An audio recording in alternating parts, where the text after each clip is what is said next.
नमस्ते, आदाब। मैं आबदी साहब, चूंकि लखनऊ की तहजीब और तमीज को जानते हैं, ये दुनिया मैं अपने दर्शकों को बता दूं, ये आधा वर्ष बिल्कुल टिपिकल लखनऊ का एक वेलकम या नमस्ते या वो शब्द है जो दुनिया के किसी कोने में अगर आप चले जाइए और आप आधा वर्ष कह रहे हैं तो आदमी को समझ में आ जाता है कि ये अपने वतन का कोई आदमी है। खैर, मैं आबदी साहब एक इस पे शुरुआत करना चाह रहा हूं कि कल पहली बार ऐसा कभी कभी लगता है मिली जुली कुश्ती है। ट्रंप ने अपने ट्रू सोशल पे एक लंबी पोस्ट लिखी और उसने कहा कि भाई इजराइल ने अपने मन से ईरान की साउथ वार्स गैस फील्ड पे हमला किया और ये ठीक नहीं है। और क्योंकि लेकिन जो उसकी चिंता का कारण था वो ये था कि पलट के जब ईरान ने कतर के रासल रफान पे वार किया तो उसमें उनको याद आया कि इजराइल का। मैं जरा पहले इसी से समझना चाह रहा हूं, फिर कुवैत पे भी आज जब उन्होंने किया तो ईरान ने भी हमला किया। पहले मैं इस पे समझना चाह रहा हूं, ये क्या लगता है कि अमेरिका और उनकी मिलीजुली कुश्ती है या उनके बीच में जो एक एक राय हुआ करती थी उसमें उस राय में भी थोड़ा फर्क आया है। आप इसको कैसे इंटरप्रेट कर रहे हैं आप जी साहब? जी, बिस्मिल्लाहिर्रहमानिर्रहीम। पहले तो मैं आपके दर्शकों को आदाब अर्ज़ करता हूँ और वो लोग जो पहली मर्तबा आपके चैनल पे आए, मैं उनसे ये दरख्वास्त करूँगा कि आप जैसे लोग जो पत्रकारिता कर रहे हैं, जर्नलिज़्म कर रहे हैं, ऐसे लोगों को और बढ़ावा दिया जाए और बहुत ज़्यादा इनको सपोर्ट किया जाए, क्योंकि कुछ बहुत ही बहुत लोग हैं शुक्रिया। जो हमारे सही तरीके से सही और हक बात पहुँचाने की हिम्मत कर रहे हैं ऐसे माहौल में। मैं इससे बड़ा जुमला नहीं कह सकता हूँ। तो प्लीज़ सपोर्ट करें इनको और हक की बात ज़्यादा से ज़्यादा लोगों तक पहुँचे, इसलिए इनकी मदद करें। बहुत ही इम्पोर्टेंट सवाल किया और बहुत ही इम्पोर्टेंट ये इश्यू है और बहुत ही ज़बरदस्त इंसिडेंट ये हुआ है। मैं पहला पॉइंट इस सिलसिले में ये बताना चाहूँगा कि ये जो ट्रुथ पे ट्रंप का जो ये मैसेज आया, ये दरहकीकत पहला पॉइंट उसमें ये है कि उसकी बौखलाहट है। ये बौखलाहट में ये जो इजराइल ने जो यहाँ पर हमला किया है, वो कह रहा है कि उसने एग्रेशन में कर दिया और गुस्से में कर दिया। ये गुस्सा नहीं है, ये बौखलाहट है। ये बौखलाहट इसराइल की भी है और ये बौखलाहट अमेरिका की भी है कि ये 15-16 दिनों की जंग में ये घुटनों पर आ गए हैं। नो डाउट कि ये घुटनों पर आ गए हैं। दूसरा पॉइंट ये है कि कहीं ना कहीं जो है वो कम्युनिकेशन गैप चल रहा है, क्योंकि शुरू से ही ये जो हमले हैं, ये जो वॉर है, ये प्लानिंग के तहत नहीं है, क्योंकि इनका जो जो सोच थी वो ये थी कि वॉर आगे बढ़ने वाली नहीं है, सुप्रीम लीडर को हम जो है वो शहीद करेंगे और काम खत्म हो गया।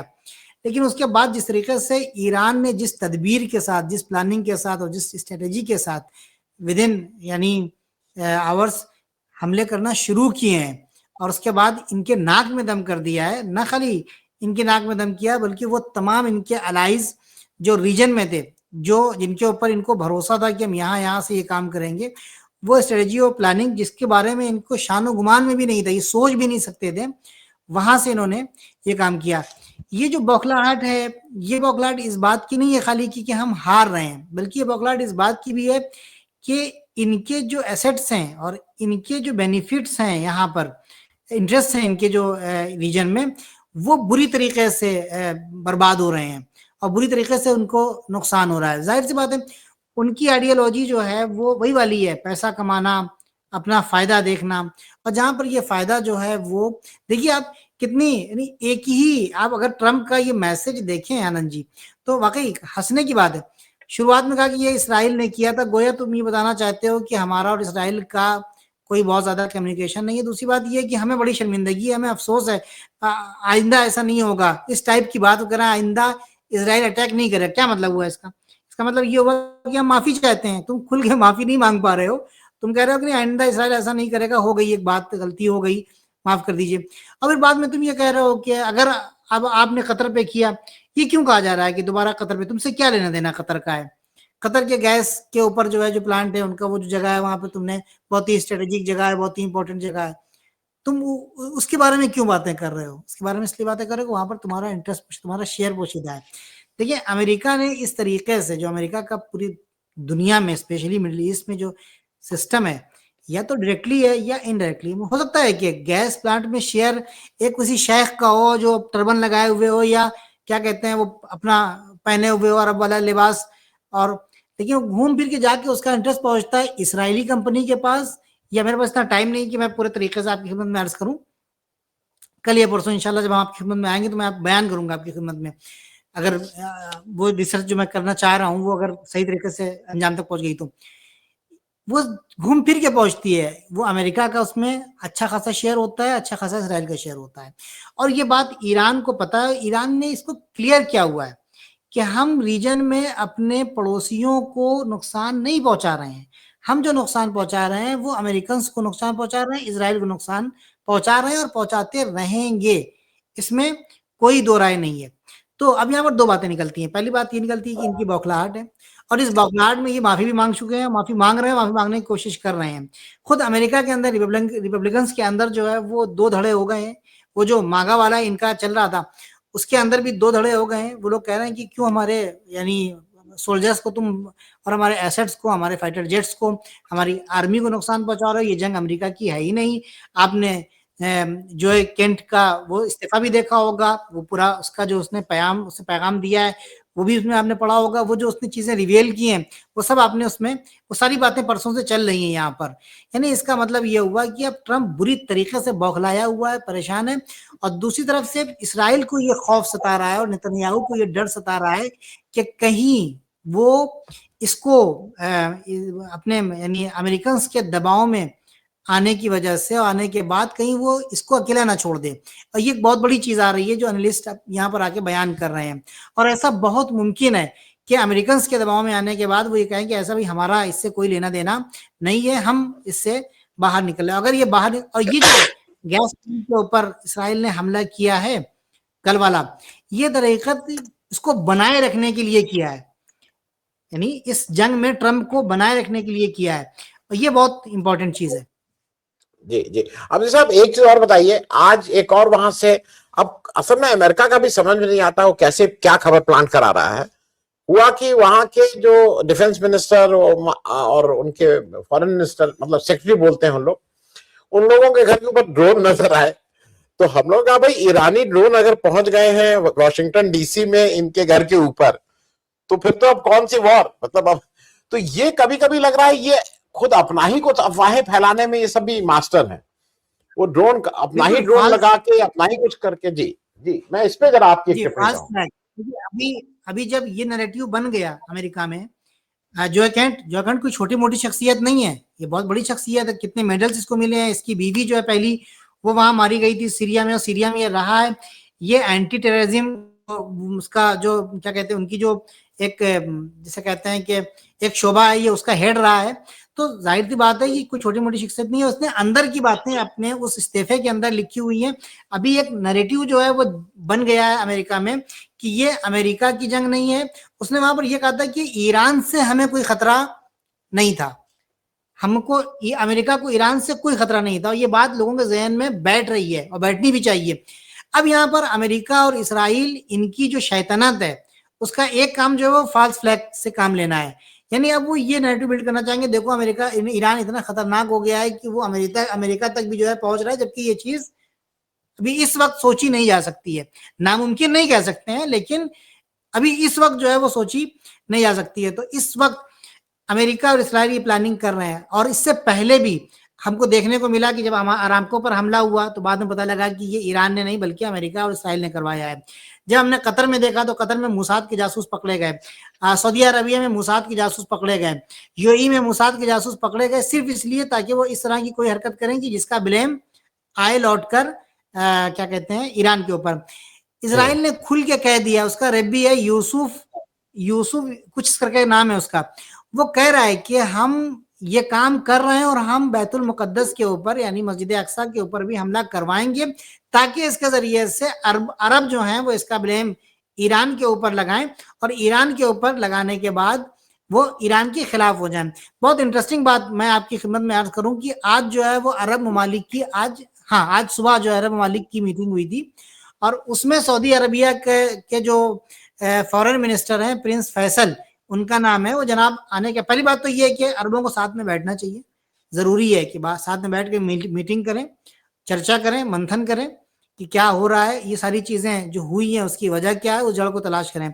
लेकिन जाहिर सी बात है कि सऊदी अरबिया के बारे में इतना ज्यादा हम जिसे कहते हैं खुशफहमी नहीं पाल सकते हैं, क्योंकि उनके पास जो बातें भी बोलने के लिए आती हैं वो स्क्रिप्टेड होती हैं, या वो तेल अवीव से आती हैं या वाशिंगटन से आती हैं, इसमें कोई दो राय नहीं है।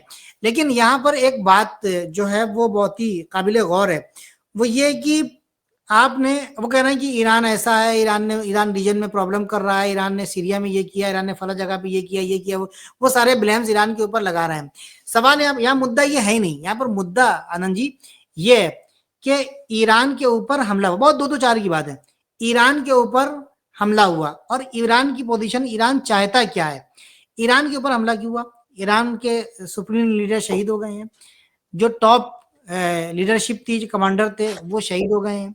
सवाल ये पैदा होता है कि ये जो हथियार थे इनका इस्तेमाल कहाँ से हुआ, ये फाइटर जेट्स जो ईरान पर उड़ के आ रहे हैं, हमले कर रहे हैं, ये कहाँ से कर रहे हैं, ये आ रहे हैं आपके यहाँ से, आपके बेसिस से। ईरान ने पहले ही कह दिया था कि जहां से भी आएगा हम वहां पर हमला करेंगे। यहाँ पर सवाल ये पैदा होता है कि ये आपकी जमीन से जो हमले ईरान के ऊपर हुए और इतना बड़ा ईरान का नुकसान हुआ, इतनी बड़ी जो एक शहादत का सिलसिला हुआ, ये आपके जमीन से फाइटर जेट उड़े। सवाल यहाँ पर दो है। पहला सवाल ये कि आप इस सिलसिले में राजी थे या राजी नहीं थे। अगर आप राजी थे तो इसका मतलब ये है कि ईरान जो रिटेलिएट कर रहा है, ईरान जो हमला कर रहा है, वो आप भुगतने को तैयार रहें, क्योंकि आपका ये हक है, और ईरान का ये हक है कि वो बदला ले जो उसके जमीन के ऊपर जाकर तजावुज कर रहा है और उसको मार रहा है। ठीक है। दूसरी बात ये आप राजी नहीं थे, तो अगर आप राजी नहीं थे इसका मतलब ये कि आप मजबूर थे, और मजबूरन यानी आप रोक नहीं सकते थे अमेरिका को, आप अमेरिका के गुलाम हैं, आप जो है वो अपनी मर्जी से कुछ कर नहीं सकते हैं, जो कुछ कर रहा है वो अमेरिका कर रहा है, इसराइल कर रहा है, आपकी नहीं चल रही है। तो अब अगर अमेरिकन एसेट्स के ऊपर और अमेरिकन जो अड्डे हैं वहां के ऊपर, उसके ऊपर अगर ईरान मान रहा है, तो ईरान आपके फायदे में काम कर रहा है, आपको गुलामी से निकाल रहा है, आप जो फंसे हुए हैं वो अमेरिका के चंगुल में, आपको वहां से वो निकाल रहा है। तो दोनों ही सूरतों में ईरान अच्छा कर रहा है। आप ये नहीं कह सकते हैं कि ईरान यहाँ पर गलत कर रहा है। जी जी, मैं एक चीज और जरा आप जी साहब जरा समझ लूं, क्योंकि अमेरिका में जो कैन का हम बात की, कल जो तुलसी गबार्ड जो उनकी डायरेक्टर नेशनल इंटेलिजेंस है, उसने भी जब सेनेट वो गई है सामने, उन्होंने जो स्टेटमेंट दिया है, उन्होंने शायद कोट अनोट कोट कहा है कि कहीं पे भी हमारे पास वो नहीं था कि ईरान कुछ इस तरह का न्यूक्लियर वेपन या कुछ बना रहा है, कोई नहीं था। ये ट्रम्प जी ने अपने ऑन ए जोन ये कुछ किए हैं, इस तरह की बात आई है। मैं ये बात इसलिए कह रहा हूं, और जैसी मैंने अभी आपकी बात करने से पहले मेरी बात अमेरिका में किसी से हुई है, उनका कहना है कि पूरी उम्मीद यह है कि तुलसी गबार्ड भी अब इस्तीफा देने जा रही। कहीं ना कहीं अमेरिका के इस उसमें वहां की जो ओवरऑल है उनको उसकी बैकिंग वो नहीं है, जबकि इसके सामने ईरान में देख रहे हैं कि अभी तक टोटल बैकिंग है, इतने लोग मारे गए हैं, टॉप लीडरशिप मारी गई, सब लोग मारे गए। इस पे जरा मैं आपकी एक छोटा वो चाहूंगा रिएक्शन, क्योंकि तुलसी गबार्ड जो इस तरह के एक नहीं तमाम लोग हैं, मैं बर्नी सैंडर्स की बात ही नहीं कर रहा हूं क्योंकि ये माना जाएगा कि वो तो विरोध में थे, इनके साथ के लोग। आप जी साहब। जी हाँ जी। तो इस ठीक है, मैं यहाँ पे बात करूंगा आइडियोलॉजी की। दो तरह की आइडियोलॉजी है जी, दो तरह की आइडियोलॉजी है। एक आइडियोलॉजी है मैटेरियलिस्टिक, ये मैटेरियलिस्टिक पॉइंट ऑफ व्यू है। ये लोग जो बातें कर रहे हैं इनके अंदर कहीं ना कहीं जो ज्यादा चीज जो इनके ऊपर हावी हो रही है वो अमेरिकन का नुकसान है। इसमें आप देखें कि ये सारे काम जो कर रहे हैं, जब यानी अभी इनका जो वो एक जिसको इन लोगों ने मरवा दिया था अभी कोई जंग से पहले, जो कैंट कहता है कि हमसे, अभी नाम मेरे जहन में नहीं आ रहा है, कि मुझसे उसने कहा था किसी तरीके से ट्रंप को ईरान के ऊपर हमला करने से रोको, क्योंकि अमेरिका की बहुत ज्यादा बर्बादी होने वाली है अगर अमेरिका ईरान के ऊपर हमला कर रहा है। मेरे जहन में नाम नहीं आ रहा है अभी, मैं अगर आपके जहन में आएगा तो बताइएगा। उसको मरवाया अभी कुछ दिन पहले, और उसको मरवा के ये ट्रंप ने ये निशानी दे दी थी कि देखो जो मेरे मुखालिफ में, ईरान के सिलसिले में कोई मेरे मुखालिफ आएगा तो फिर उसका हश्र यही होने वाला है। अभी ज्यादातर जो अमेरिका की, मैं आपको एक अमेरिका के अंदर का माहौल, जो पब्लिक का माहौल मैं आपको बताऊं, तो बहुत ज्यादा वो लोग तो मतलब क्या कहते हैं, मोरल तो नहीं होते हैं, बहुत ज्यादा जिसे कहते हैं कि सिद्धांत के ऊपर चलने वाले तो नहीं होते हैं। ये अमेरिका का आप अंदर का हाल जानते हैं। अमेरिका में जो पब्लिक है उसको जो मुश्किल हुकूमत से होती है वो उसी वक्त होती है जब उसके पेट के ऊपर लात पड़ने लगे, जब वहां की चीजें महंगी होने लगे, जब पेट्रोल महंगा होने लगे, जब खाने का सामान महंगा होने लगे, गाड़ियां महंगी होने लगे, जब उनके जेब के ऊपर असर पड़ने लगता है तब वो हुकूमत के खिलाफ बोलना शुरू करते हैं। अक्सरियत अमेरिका की जो जहनियत है लोगों की वहां की वो ये है, ठीक है, ये रिसर्च है बाकायदा। ठीक, अब अमेरिका के लिए ये मुश्किल सामने आ गई है। ये लोग जो है वो पहली बात जो ज्यादातर जो चीज उनके जहन के ऊपर हावी है वो मेटलिस्टिक पॉइंट ऑफ व्यू है कि हमारा नुकसान हो रहा है और इसमें हमारा कोई फायदा नहीं हो रहा है, ये काम हम इसराइल के लिए कर रहे हैं, जबकि इसराइल का एक सोल्जर भी वहां पर मारा नहीं जा रहा है, जबकि इसराइल का एक क्या कहते हैं नेवी शिप भी जो है वहां पर नहीं गया है। ये दूसरी तरफ से ईरान में आप देखें, अगर आप तक रिपोर्ट पहुंची होगी मिस्टर लारिजानी, शहीद लारिजानी के बारे में, मैं कल कुंभ में रात में तकरीबन 10:30-11 बजे उनका फ्यूनरल जो है वो तेहरान से होके तेहरान में हुआ, फिर कुंभ आए क्योंकि उनका घर शहीद लारिजानी का कुंभ में है, उनकी फैमिली यहाँ कुंभ में रहती है, जो उनके रिश्तेदार वगैरह खानदान है। आप यकीन माने कि लाखों की तादाद में लोग उनके फ्यूनरल में थे। उसके बाद ये यहाँ पर कहा गया था कि उनका जनाजा जाएगा मशहद, इमाम रजा अलैहिस्सलाम के श्राइन में दफन होगा, लेकिन पब्लिक ने ये डिमांड की कि चूंकि वो यहीं के थे इसलिए उनके घर वालों से इजाजत लेके आज यहाँ पे 3 बजे नहीं इंडिया के 5 बजे के टाइम से अभी इस वक्त उनका फ्यूनरल चल रहा है और अभी उनका जनाजा जो है वो दफन होने वाला है इमाम वो हजरत मासूमा सलामुल्लाह अलैहा के श्राइन में। पब्लिक साथ में खड़ी हुई है और वो जो साथ में खड़ी हुई है वो भी आइडियोलॉजी है। वो आइडियोलॉजी क्या है? वो आइडियोलॉजी मेटेरियलिस्टिक नहीं है, वो आइडियोलॉजी ये है कि हम जितना खून देंगे, हम जितनी शहादतें देंगे उतना ज्यादा हम मजबूत होंगे, उतना ज्यादा हमारे अंदर लारिजानी पैदा होंगे, उतना ज्यादा हमारे अंदर से खामनाई निकलेंगे, उतनी ज्यादा हमारे अंदर से, ये बहुत इंपॉर्टेंट, इस बात को समझना बहुत जरूरी है दुनिया वालों के लिए। और आज आप देख लें जहां एक तरफ इसराइली जो है वो बंकर में छुपे हुए हैं, उनकी लीडरशिप और उनकी पब्लिक सड़क पे निकलती है उसको खुद वो लोग मार रहे हैं, कुचल रहे हैं, कि जब वो एतराज कर रहे हैं कि तुम बंकर में छुपे हुए हो, हमको मरने के लिए छोड़ दिया है, बंकर की जिंदगी हमारे लिए जिसे कहते हैं कि जहन्नम बन चुकी है। जाहिर सी बात है 15-16 दिन से हर थोड़ी देर के बाद अलार्म बजता है, इंसान बंकर में जा रहा है। आपको तसव्वुर कीजिए, काम धाम सब कुछ ठप है और इंसान सिर्फ बंकर की जिंदगी गुजार रहा है, उसके बाद क्या गुजारी। लेकिन दूसरी तरफ से आप ईरान में देखिए कि उनकी लीडरशिप है वो सामने है, वो आके बता रहे हैं कि हम आपके साथ हैं, हम आप में से हैं, हम पहले शहीद होंगे, हमारा बच्चा कल आगा लारिजानी जो शहीद हुए वो अकेले शहीद नहीं हुए, उनके कमांडर शहीद हुए, साथ में उनका जवान बेटा जो साइंटिस्ट था आगा मुर्तजा लारिजानी वो भी शहीद हुए हैं। इस चीज ने पब्लिक के अंदर और ज्यादा जोश भर दिया कि अगर हम और हमारे बच्चे शहीद हो रहे हैं तो हमारे नेता, हमारे रहनुमा, हमारे लीडर्स भी शहीद हो रहे हैं और साथ साथ जो है वो उनका बेटा भी जा रहा है, तो अब हम कौन होते हैं, हमारी क्या हैसियत है। इसने ईरान को और ज्यादा मजबूती दे दी है, और ज्यादा इस निजाम को मजबूती दे दी है।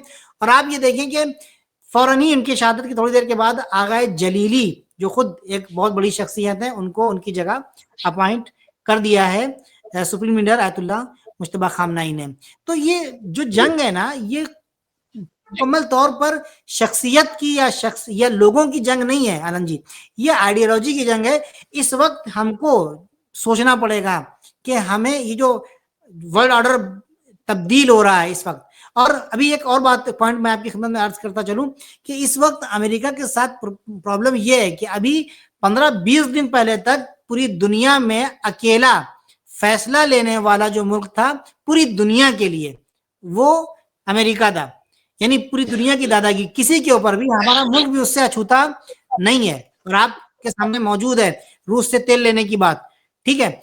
लेकिन इस वक्त अमेरिका के लिए प्रॉब्लम यह है कि अब इस पूरी दुनिया को चलाने के लिए जहां पर अपना हुक्म चला रहे थे और फैसले कर रहे थे, अब खुल्लम खुल्ला जो है वो अपना हुक्म नहीं चला सकते हैं, बल्कि ये ताकत का जो तवाजुन है अब ये कहीं और झुकता हुआ नजर आ रहा है।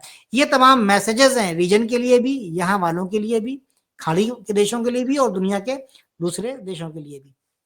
जी आबिद साहब, मैं एक इसलिए छोटी सी चीज की मैं जब इनको अली लारजानी साहब का वो पढ़ रहा था, मतलब मुझे ये देख के अच्छा भी लगा कि एक ऐसा व्यक्ति जो सुप्रीम लीडर के बाद नंबर 2 था, जिसको माना जाता है कि बहुत ही अच्छे ढंग से चलाते थे लड़ाई, लेकिन उनकी जो फिलॉसफी वाला पार्ट था, जो उनका दर्शन वाला पार्ट था, वो लोगों को नहीं पता है।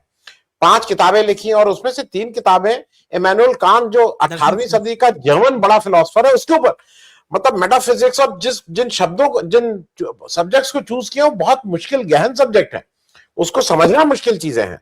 और जो उनकी आखिरी किताब है reasons and tranquillity in governance, ये सब पर्शियन में, मेरे ख्याल में अंग्रेजी में नहीं, मैं ढूंढ रहा था कि कहीं अंग्रेजी में हो तो इनमें से कुछ पढ़े। मैं इस पे एक आपकी एक छोटी बात, क्या मतलब एक छोटी टिप्पणी चाहूंगा कि on his academics as a दार्शनिक, एज अ फिलोसफर, वो एडमिनिस्ट्रेशन और वो सब छोड़ दीजिए, अली लारजानी साहब को आप कहां प्लेस करते हैं?